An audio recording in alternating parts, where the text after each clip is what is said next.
Hey guys, welcome back to the Boho Party channel. Today I'm going to show you guys how I made these really cool but super easy DIY modern wall art acrylic paintings. They are really fun to make and super easy and are perfect to make with your girlfriends over a Zoom party. You know, now Valentine's Day is coming up, to decorate a nursery, a mantle, a shelf, or anywhere else you like in your home. So basically I chose, instead of canvases, some wooden boxes or wooden trays, which I found at my local craft store, and I'll be sure to leave some links down in the description box so you guys can find something similar where you are. And because I was using wood for my support or my base, I basically painted it white first, as you can see here, to make sure that all the colors that I used on top would show up a little bit more true to the color that I was going for. So I chose pastel colors because I wanted kind of like a boho vibe, but feel free to use whatever colors suit your interior design, your room that you're decorating this for, or your taste obviously. And basically I'm using acrylic paint, just any old acrylic painter would do, and I decided to paint the insides of my boxes only, but once again this is totally optional. Feel free to do what you like. And if you're using a support like mine, I found that the best thing to do was to use a sponge brush, like a little foam brush, to make sure that I got all the paints right in the little nooks and crannies of the wood.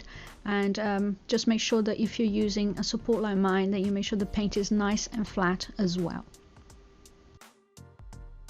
So for this paint technique, you're going to do a base color, choose whatever colors you like, and then you're going to use some round paint brushes, and this is really important to do the next step. So once your first layer or your background paint is completely dry, and I'm going to show you guys later on a little technique of how you can get your paint to dry faster. I'm sure you can guess, but I'll show you later just in case. And then when that's completely dry, you're just going to come in with your rounded paintbrush. That's really important because the round paintbrush allows you to create designs that you can see here that are more rounded and you don't get any jaggedy edges. So if you're going to use a flat paintbrush, you're going to see the edges of the paintbrush, which is not what we're going for here.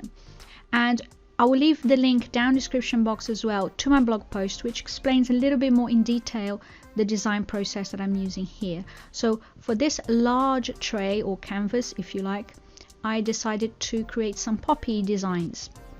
And for this technique, what you're going to do, you're going to choose a contrasting color paint that's not going to match with your background. As you can see, I use my background pink. Now I'm using these different colors. I've got yellow, I've got browns, I've got grays, and I've got this really nice dark pink. And what you can do as well is to mix and match the colors, in the same color palette that you're using for all your artwork, so that way everything matches nicely and you have kind of the same tones and the same hues, and it looks like a collection of artwork rather than just one painting. But obviously you can just do as many as you like. If you're doing a collection like mine, try to use colors that work together well. And the first thing that I did was to plan my designs on paper, and I'll leave the link down in the description box so you can see how I planned my design. So basically for this poppy painting here, we're just going to call this a canvas, okay guys, just for the sake of the tutorial to explain it to you guys. So for this canvas, the large one, I decided to do poppy design, and I just did these kind of like roundish shapes. So there's no rhyme or reason. It's just where I decided to place my flowers later on, because at the end we're going to come back and we're going to add some detailing with a watercolor pen to these canvases. So bear with me and you'll see how this technique turns out, and it's really cool. Even the kids can help. It's so easy, so don't be afraid to have a go. Get your paints and paintbrushes out, and if you make a mistake, as you see like I do later on, it's just paint at the end of the day. No big deal. We just go in with a little more paint and just fix up any mistakes, or just start again if you really have to.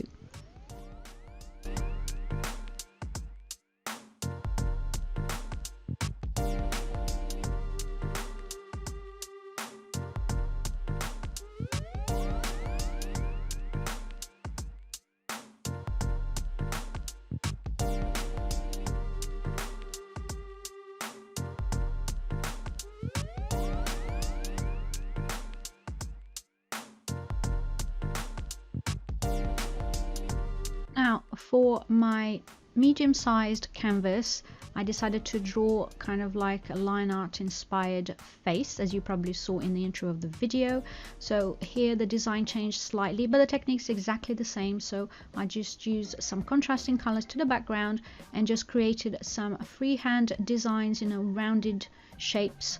They don't have to be perfect. In fact, if they're not perfect, it looks even more interesting to the eye. So whatever design you choose to do on top, this is basically technique. You're going to do the background, and then you're going to come in with a rounded brush and just create your kind of second layer, if you like, or the splodges, as I like to call, which is no technical term, but it helps you to understand. So just come in with some colored splodges and just do your thing. You can see what I'm doing here, yeah?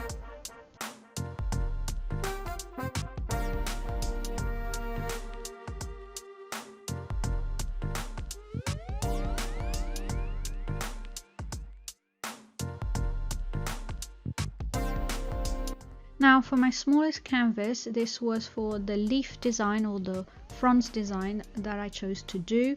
Obviously for you it might be something different. Once again, the same technique. I chose a color for the background that was quite light, and then went in with some contrasting colors or a bit darker to create my round shapes or my splodges with a round paintbrush.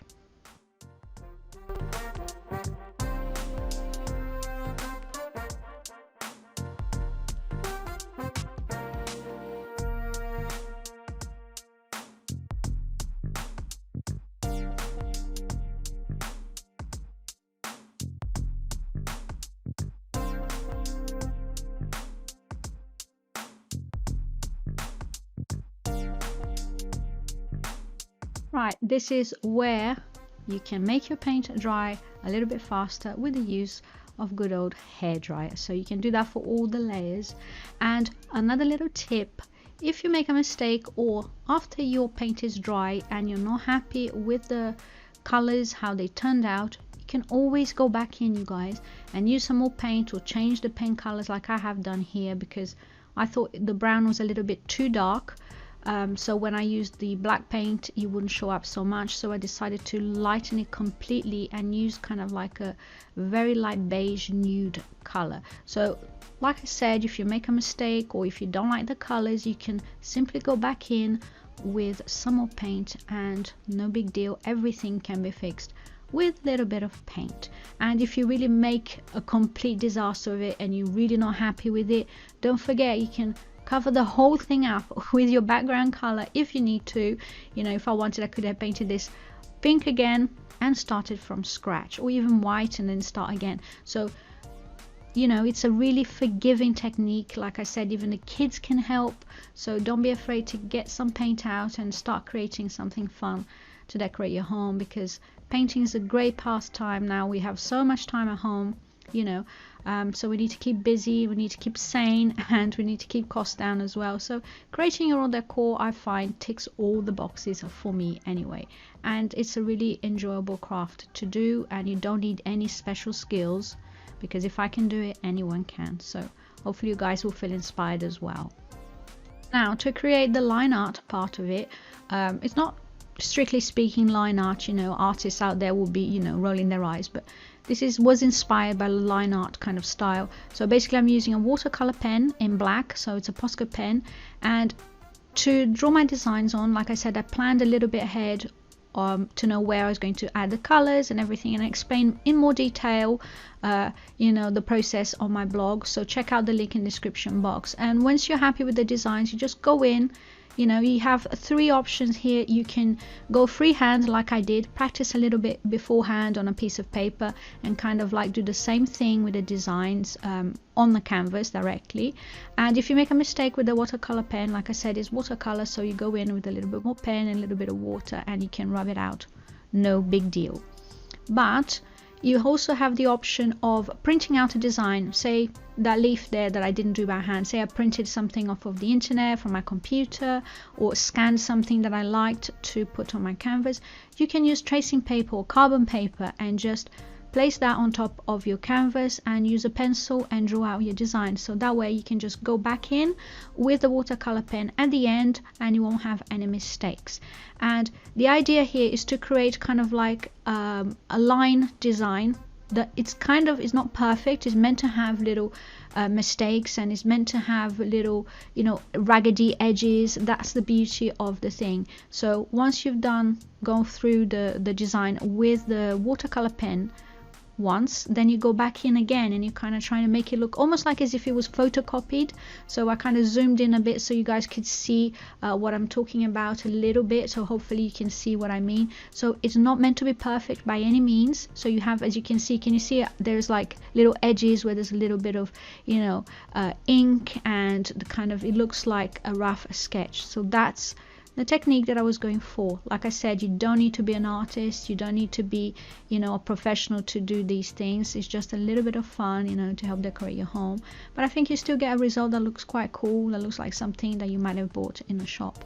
So there's my first design for the little fronds, and hopefully you can feel inspired to do something similar. Now the other option is just to basically to use a regular pencil and to kind of, once you've practiced a little bit, to sketch out your design with the pencil. And obviously with this technique, if you make a mistake, you just go in with just a school rubber and just rub out your lines, or start again, you know, until you're happy with the designs. It's really forgiving as well, and it works a treat. So if you haven't got tracing paper or carbon paper, you can just kind of like, you know, very loosely trace out your designs and just, you know, have fun with it. I think the whole point of crafting like this is to have fun. And I made several mistakes, you know, several things that I didn't like, the shapes, blah blah blah. So I went in with my rub, as you can see here, and just simply rub out the design and start it again. So no big deal, everything is fixable, and it's a really forgiving craft, like I said, and technique. So, you know, hopefully you guys won't feel too intimidated and will have a go. And for the poppies, I just wanted to show you, this was the easiest design for me anyway. Like I said, I had a plan beforehand. You can see there on the left hand side of the canvas, which I, you know, describe in detail on the blog. But just basically freehanded, I just went in and drew some poppies, as you can see here, and it was super easy as well. But you know, whatever design you choose, just make sure that you choose a technique that you feel comfortable with. And if you make a mistake, like I said, you know, just paint over the thing and start again.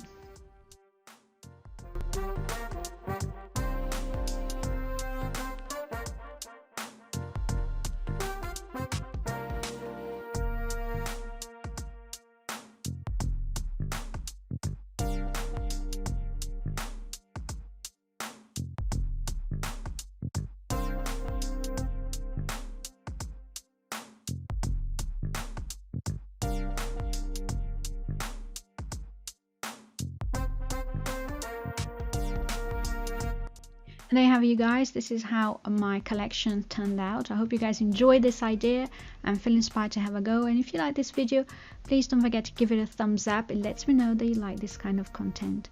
Thank you so much for watching, and I'll see you next time. Bye bye.